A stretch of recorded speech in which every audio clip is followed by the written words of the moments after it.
Ça y est, on continue notre épopée au sein du West Web Festival avec 3 invités qui représentent, pas tout de suite Jean-Christophe, qui représentent des entreprises bretonnes. Cette fois-ci, ils participent tous à faire rayonner les talents de notre belle région, dans la région, mais surtout en dehors. Romain, tu travailles chez S2I, une société rennaise de mémoire. Arnaud, tu travailles au groupe Beaumanoir et Jean-Christophe chez Salin. Le groupe Salin, oui. Le groupe Salin. Et tous les 3, vous allez participer à la crêpe party pour faire le plus de crêpes possible en 15 minutes. Hier, ils étaient 2, ils en ont fait 5. Donc autant vous dire que l'honneur de la Bretagne repose sur vous, messieurs. Je compte sur vous. Donc on fait des crêpes pendant qu'on parle. C'est l'idée. Top chrono, tu peux commencer. Aucune pression. Hein. Aucune pression du tout. Alors, on va commencer avec toi, Arnaud. J'aimerais bien que tu nous parles un petit peu de Beaumanoir. Toi, tu es responsable innovation dans ce grand groupe de prêt-à-porter que si vous ne connaissez pas, Beaumanoir, c'est notamment les marques Bonobo, Cache-Cache, Morgane. Il y en a d'autres, des grands publics. Bréal aussi et Scottage. D'accord. Et en fait, vous avez développé ces marques qui sont vendues dans le monde entier tout en étant basées encore à Saint-Malo. Effectivement, c'est une histoire malouine. Le fondateur du groupe, Roland Beaumanoir, qui est toujours parmi nous, est effectivement malouin. Et donc, le groupe a été créé il y a moins d'une génération finalement à Saint-Malo, et le siège est à Saint-Malo et une bonne partie de l'activité se pilote toujours à Saint-Malo, alors qu'effectivement on est distribué jusqu'en Chine où il y a une grosse activité. Et vous avez jamais été tenté de déménager pour aller à Paris ou ailleurs? Alors certains se sont un petit peu ont abandonné le territoire breton, certaines de nos marques ont leur siège à Paris, mais le cœur de l'activité reste à Saint-Malo. Bon bah ça c'est bien. Alors vous avez créé votre propre filiale pour vous aider dans le développement du numérique, ça s'appelle Corben. Est-ce que tu peux nous en parler? Quel type d'innovation par exemple vous avez pu développer? Ouais, Corben en fait c'est la suite logique de cette volonté d'internaliser toutes les compétences qui allaient être stratégiques pour le groupe.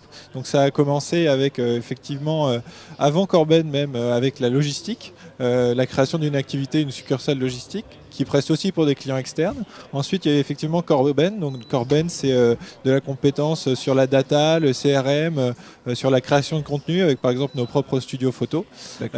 Et on a voulu en fait effectivement ramener toutes les expertises chez nous pour pouvoir innover. Et on allait encore plus loin jusqu'à la création de Silicon Bay, qui était par exemple un incubateur de start-up. On collaborait avec des start-up de l'écosystème en étant dans une approche gagnant-gagnant sur des solutions qui peuvent nous apporter du business. Ça m'intéresse de savoir comment est-ce que vous, dans vos 3 activités différentes, vous avez pris le virage du numérique, parce que par exemple Salin, agence de voyage traditionnelle à l'époque, vous devez vendre en ligne maintenant, c'est sûr. Comment vous avez pris justement le virage du numérique? Et par exemple, Romain, tu pourras nous expliquer aussi comment tu as pu accompagner des entreprises dans leur transition numérique. Alors, bonjour à tous. Alors déjà, on a fait le virage numérique réellement il y a 8 ans, en 2010. Ça crame un peu. Voilà, donc ça c'est l'agilité bretonne. Il y a celui qui supervise et puis après il y a les exécutants et on est... Elle est peut-être un peu forte, la poêle.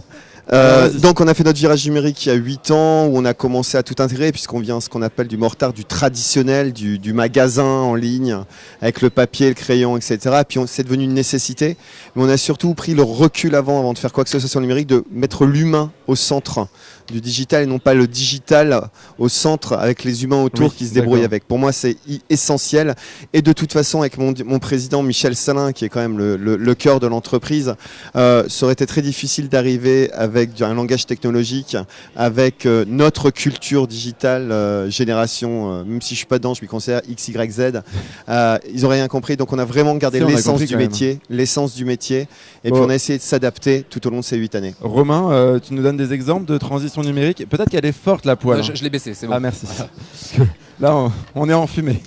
Ouais, alors nous, effectivement, le numérique, c'est notre ADN, puisqu'on est une entreprise de services numériques, une ESN, et on accompagne en fait énormément de clients sur le territoire breton dans leur transformation digitale.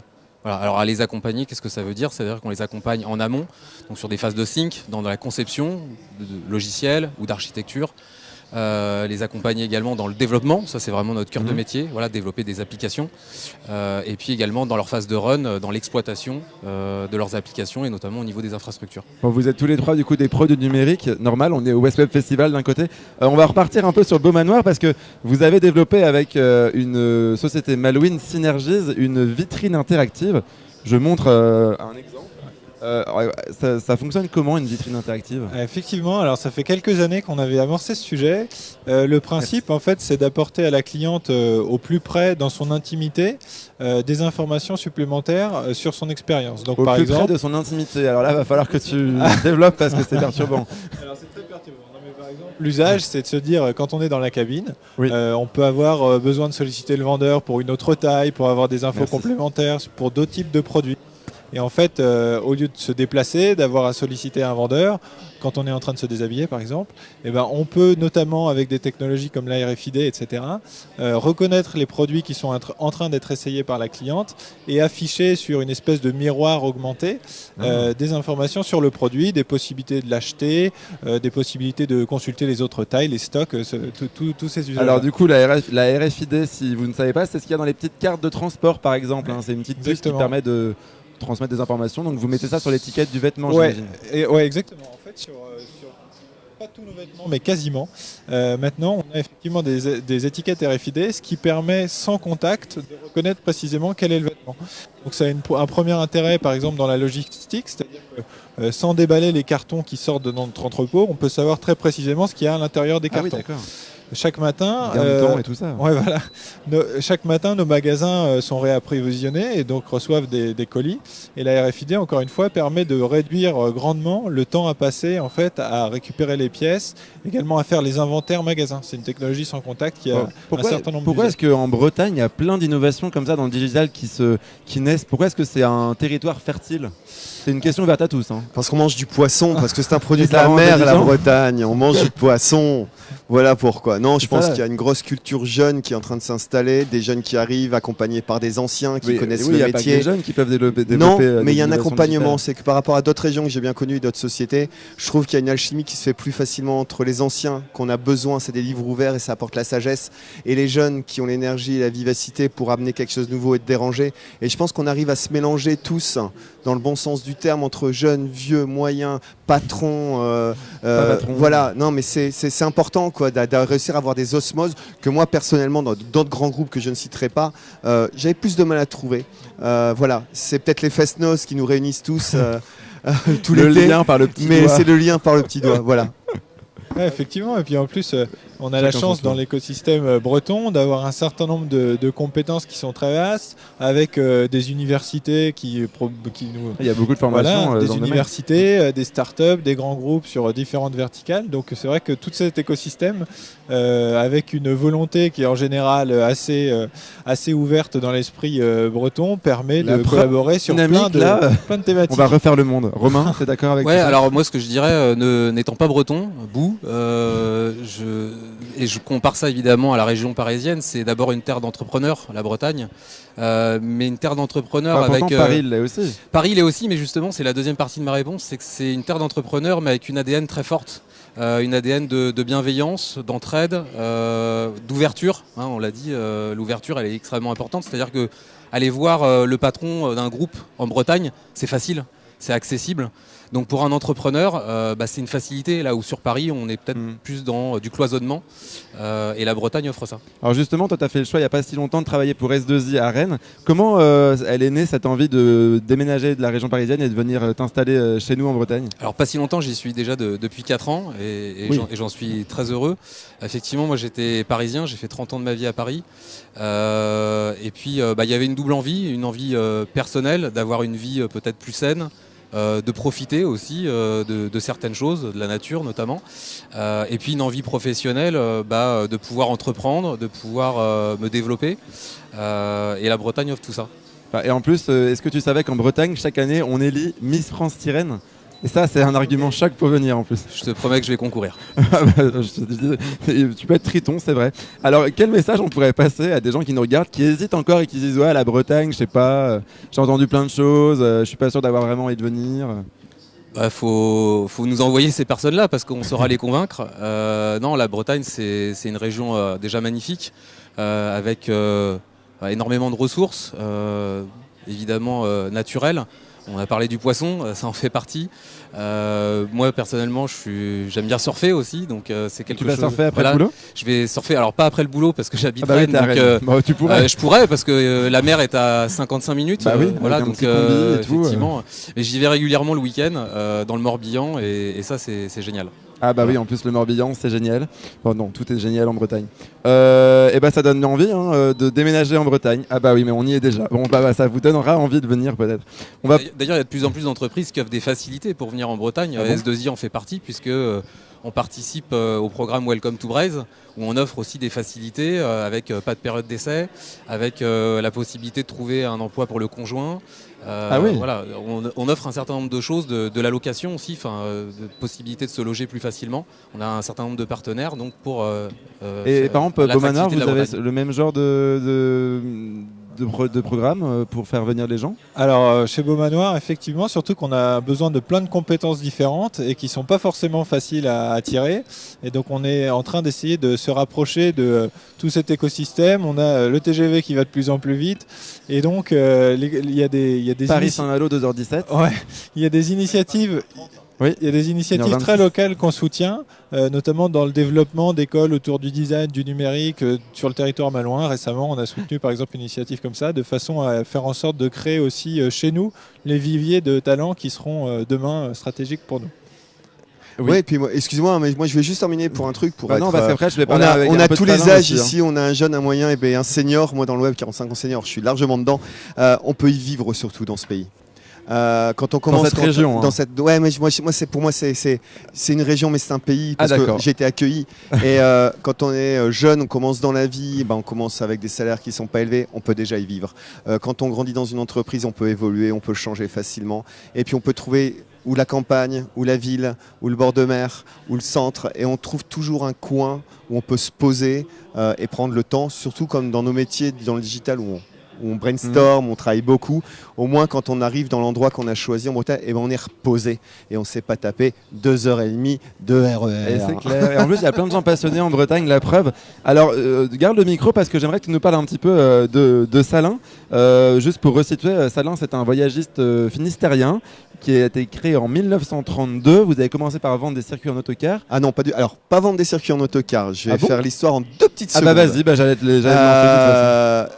Il y en a qui sont allés chercher leur Amérique. Ils sont allés partir aux États-Unis. Le grand-père de Michel Salin est parti aux États-Unis. Il en est revenu. Et au lieu d'acheter une ferme, il a acheté un autocar pour emmener les gens au marché ou à Auray pour le pèlerinage, etc. Le père de Michel Salin a repris l'entreprise pendant 40 ans. Michel l'a intégré à l'entreprise en 82 ou 84. Excusez-moi si je fais une erreur de 2 ans, surtout Michel si tu m'écoutes.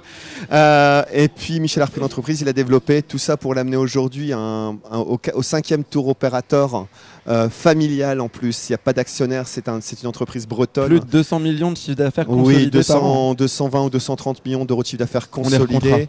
On fait du voyage, du tourisme, du loisir, du transport. On a 650 collaborateurs répartis sur toute la France et on a tous nos bureaux dans les pays étrangers sur 15 destinations. C'est-à-dire que nos clients, quand ils sont accueillis à l'étranger, dans les voyages, ils ne sont pas toujours accueillis par des réceptifs locaux, mais par mes collaborateurs, mes collègues. Donc voilà, c'est ça. Malgré tout ça, vous avez quand même tenu à rester basé dans le Finistère. Ah ben Michel Salin, en gros l'entreprise, vous avez une entreprise qui est faite par l'économie, le marché, et puis là c'est une entreprise d'un homme. Vous savez, il y a 1000 grands patrons. Moi j'ai la chance d'en avoir un. On a tous la chance dans cette entreprise d'en avoir un. Puis lui, il a aussi la chance d'avoir les salariés qu'il a. Et on travaille ensemble. C'est comme la vidéo qu'on présentait ce matin. On l'aide. Il est à la tête, mais il compte sur ses salariés collaborateurs pour l'aider. Et tous ensemble, on a fait évoluer ce groupe. Ce qui fait qu'aujourd'hui, on est un des groupes. Il y a eu des statistiques qui sont sorties. On est bénéficiaire, on avance, on tient le coup, on se développe, on se rassure. Michel Salin est quelqu'un de très pragmatique. Il n'y a pas de financier boursier. Donc voilà, c'est posé bien à faire des crêpes. À mon intérêt, parce que Michel aime beaucoup la nourriture, il aime bien manger après une journée de travail, donc on a intérêt à savoir faire la cuisine. Bon alors, c'est quoi vos prochains projets à Salin pour garder votre place au soleil? Michel Salin a un objectif très clair, c'est nous de faire rentrer, en fait, on est 7e si on prend SNCF et Club Med, donc de nous faire rentrer dans les 5 premiers. c'est 50 millions d'euros de chiffre d'affaires à faire en plus. Donc c'est une vraie restructuration, pensée interne, restructuration sociale et environnementale de l'entreprise, parce qu'on a besoin de jeunes, on a besoin de gens qui restent, on a besoin de développer notre entreprise avec des nouvelles compétences, des nouvelles idées, tout en respectant l'entreprise. Donc c'est aussi nous à mettre en place des systèmes d'intégration pour être bien accueillis. Quand on est bien accueilli dans une maison, on y reste un peu pour la découvrir. Ah bah c'est clair. Et alors vous gardez des liens avec d'autres entreprises bretonnes? C'est très fort, je crois. là, mon camarade Romain que je viens de rencontrer, qui travaille avec un de mes partenaires à Devalo, on va se voir. Voilà, qui a fait des crêpes hier d'ailleurs. Qui a fait des crêpes hier, mais que je veux juste lui annoncer qu'on vient de le battre. J'ai l'impression aussi, oui. Bah oui. Hein. Et puis Beaumanoir, qui est un groupe breton aussi, qui fait la même chose. On a des collègues, Armor Luxe. On travaille vraiment. C'est pas qu'on n'est pas raciste vis-à-vis des autres régions, mais il y a un moment, pourquoi aller payer 30% de bureaux à Paris? Je préfère les mettre dans la valeur des salariés que j'ai en face de moi, de mon collaborateur et de mon partenaire. Voilà. Tu vas avoir une tout augmentation ça, de 30%. Non, mais tout ça, c'est important. Et puis on est dans la réactivité. Quand j'ai besoin de parler à un de mes partenaires, j'ai qu'1h30 de route à faire, et puis on peut se regarder le blanc dans les yeux. Voilà, ça c'est très important pour moi en tout cas. Vous êtes d'accord tous les deux? Ce sera le mot de la fin. Ouais, nous, c'est exactement ça. On est content d'aller à la Rennes, on est content d'aller en Bretagne. De temps en temps, malheureusement ou heureusement, je sais pas, mais on est souvent à Paris aussi. Mais le plaisir, c'est toujours d'être dans le TGV du retour le soir. Pour rentrer le soir. Exactement. Et de savoir qu'on va être à la maison. Et donc on est vraiment dans cette optique-là. Il y a un certain nombre de tissus économiques, la French Tech, etc., qui ont pour but de donner de la visibilité en fait entre les différents acteurs du territoire. Toute notre démarche, c'est ça, c'est d'arriver à être visible auprès de ceux qu'on peut aider et qui peuvent nous aider mutuellement, que ce soit des startups, des partenaires, des ETI. Et on en découvre tous les jours. Romain, le mot de la fin, il est pour toi. Ouais, je crois que tout a été dit par Jean-Christophe. Moi, ce que je retiens avant tout en Bretagne, c'est les valeurs. J'ai la chance d'être dans une entreprise où les valeurs sont très fortes, les valeurs humaines avant tout. Pouvoir grandir, pouvoir aussi concilier vie perso, vie professionnelle, c'est hyper important pour l'équilibre et pour durer. C'est clair. Voilà, moi c'est les valeurs humaines que je retiens avant tout en Bretagne. Bah, vous allez me faire pleurer presque. Bah, j'ai envie. On va manger des crêpes peut-être maintenant. On les compte. Est-ce que l'arbitre peut compter? Bah oui, alors c'est moi qui compte du coup. 1, 2, 3, on dépasse, 4, 5, 6, 7. On est à 8 crêpes, ça s'applaudit je pense. Bravo à vous. Et on va les manger et puis on vous retrouve tout à l'heure pour déguster des chips cette fois-ci. Merci en tout cas. Merci. Au revoir.